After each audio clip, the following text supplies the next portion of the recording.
Olá pessoal, tudo bem? Nós estamos no nosso quinto vídeo que fala sobre a tribulação, todos os eventos que ocorrerão na tribulação.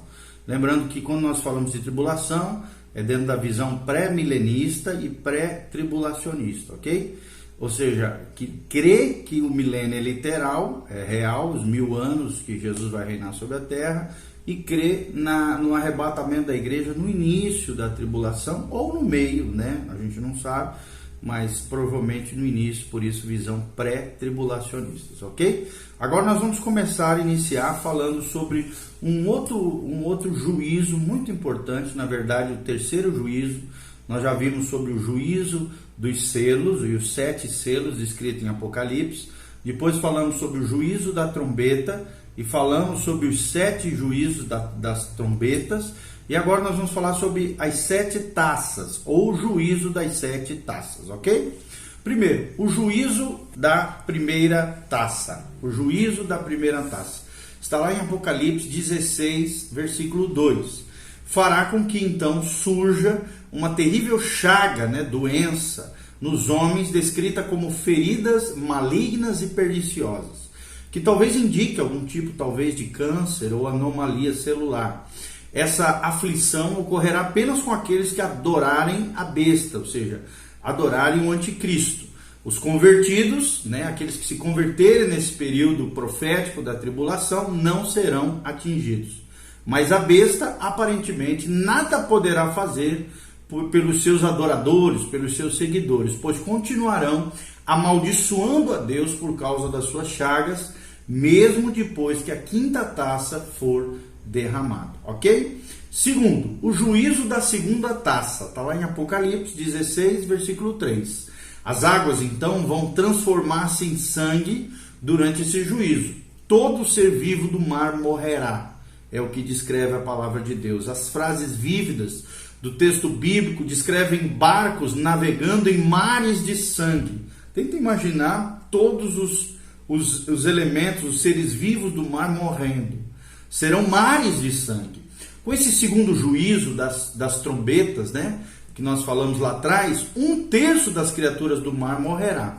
Mas aqui, todo ser vivo do mar morrerá, conforme nós falamos em Apocalipse 16, 3. Então, nesse momento, a destruição da vida marinha será completa. Você consegue imaginar o mau cheiro e as doenças que serão causadas nas pessoas que, por exemplo, vivem à beira-mar em toda a terra, e a maioria das grandes cidades ela faz fronteira com o mar. Então, sabe-se também que 70% da superfície do planeta está coberto pelas águas do oceano. Então, imagina essa segunda taça, esse segundo juízo, onde todo ser vivo do mar morrerá e haverá barcos navegando em mares de sangue, é o que descreve as Sagradas Escrituras.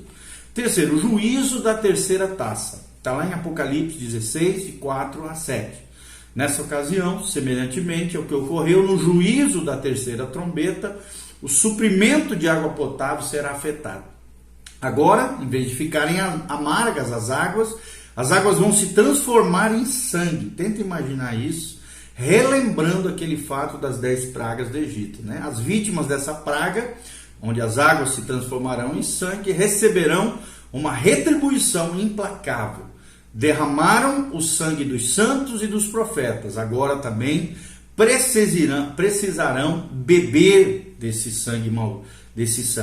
Merecerão o que receberão da parte de Deus. Para nós não é fácil, claro, entender como é que Deus pode tratar as pessoas dessa maneira, mas é bom lembrar que durante milhares de anos ele vem sendo gracioso, longânimo, não dando ao mundo o tipo de juízo que ele merece. Mas nesse período final, o terceiro juízo da terceira taça, o juízo da terceira taça, vai acontecer esse fato que nós estamos mencionando. O quarto juízo, o juízo da quarta taça, está lá em Apocalipse 16, de 8 a 9. Durante esse período, a força do sol aumentará sobre a terra, tanto que as pessoas serão queimadas pelo seu calor intenso. Tenta imaginar, hoje nós já vivemos aí situações de 40, 45 graus, já é uma situação terrível, nos desertos, às vezes até mais, 50 e poucos graus. Imagina o sol aumentando a sua força e as pessoas sendo queimadas pelo seu calor intenso. Mais uma vez aqui, a Bíblia descreve que os homens endurecerão o seu coração em vez de buscar a Deus e de demonstrar diante de Deus arrependimento. O quinto, a quinta taça, ou o juízo da quinta taça, nós vemos isso claramente em Apocalipse 16, de 10 a 11. Ou seja, o trono da besta sofrerá prejuízo. O seu reino ficará em trevas, diz a palavra de Deus. E isso dificilmente diminuirá, né, claro, seu esforço para que todos os homens adorem, ou seja, adorem a besta, ou o anticristo, ou o homem da iniquidade.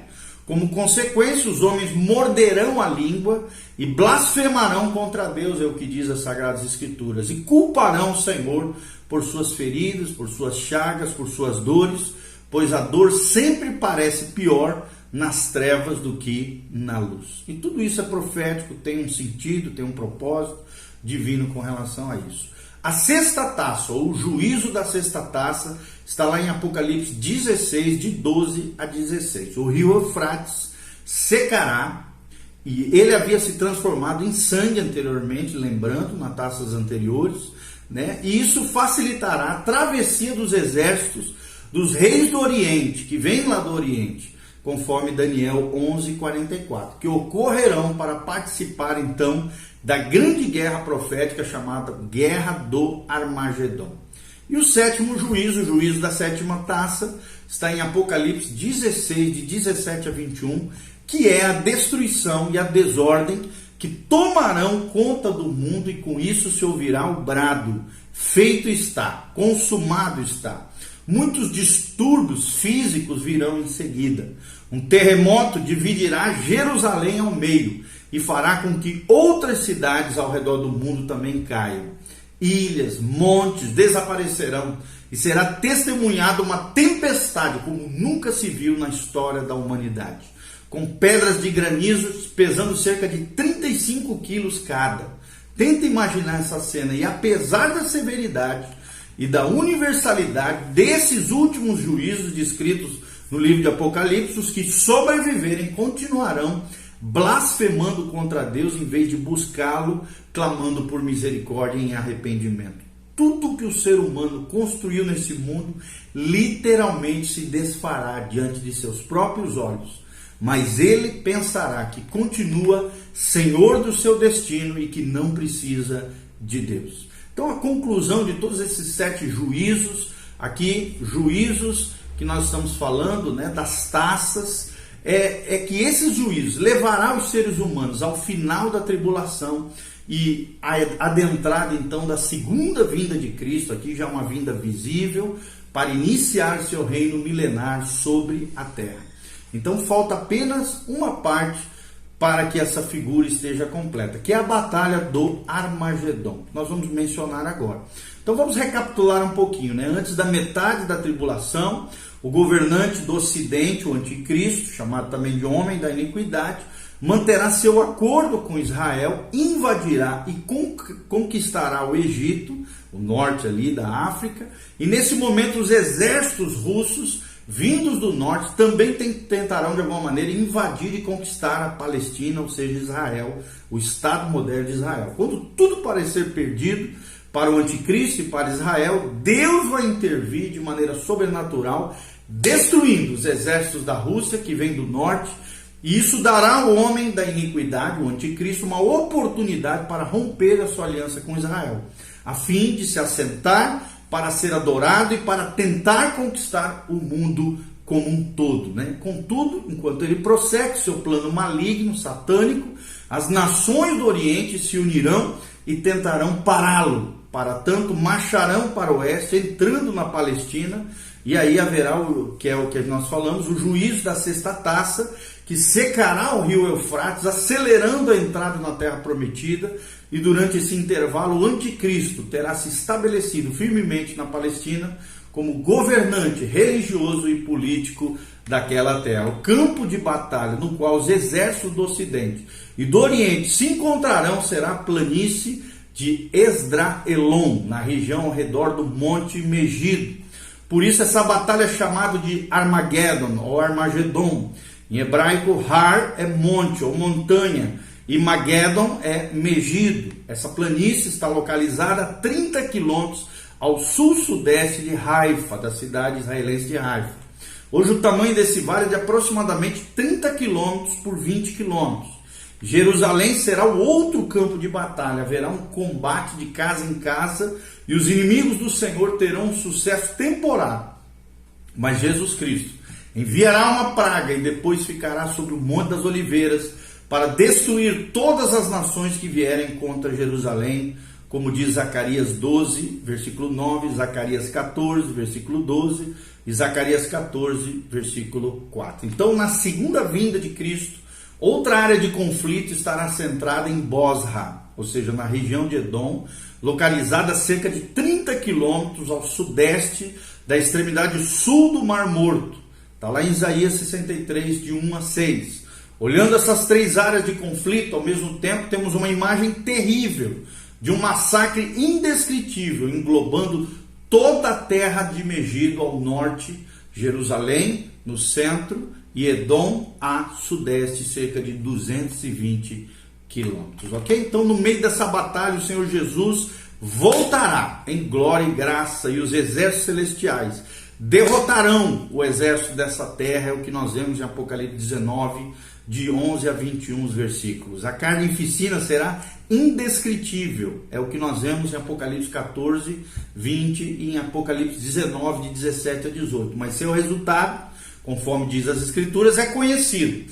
A besta será derrotada, seus exércitos capturados, ela e o falso profeta, o seu grande general demoníaco, diabólico, serão lançados no lago de fogo e atormentados para todo sempre. Deste modo, então, a tribulação chegará ao fim. Por quê? Porque é necessário que exista um período. Por que é necessário que exista um período assim?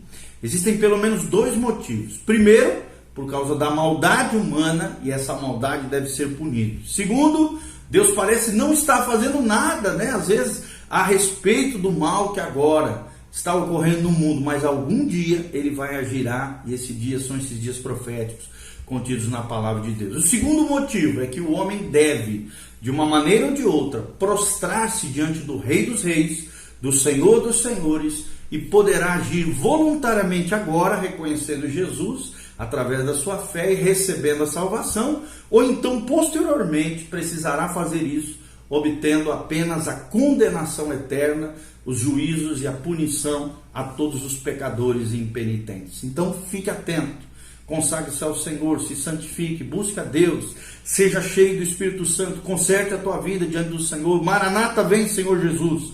Jesus está voltando. Todo esse cenário profético, apocalíptico, cataclísmico, há de ocorrer a qualquer momento. O palco está armado, Jesus está voltando. Igreja do Senhor Jesus, se santifique. Jesus está voltando para buscar uma noiva adornada, sem mácula, nem mancha, nem ruga, cheia do Espírito Santo, madura e espiritual, para a glória do Rei eterno, Rei dos Reis, Senhor dos Senhores, Jesus de Nazaré. Continue conosco, nos próximos vídeos nós estaremos tratando dos demais assuntos escatológicos.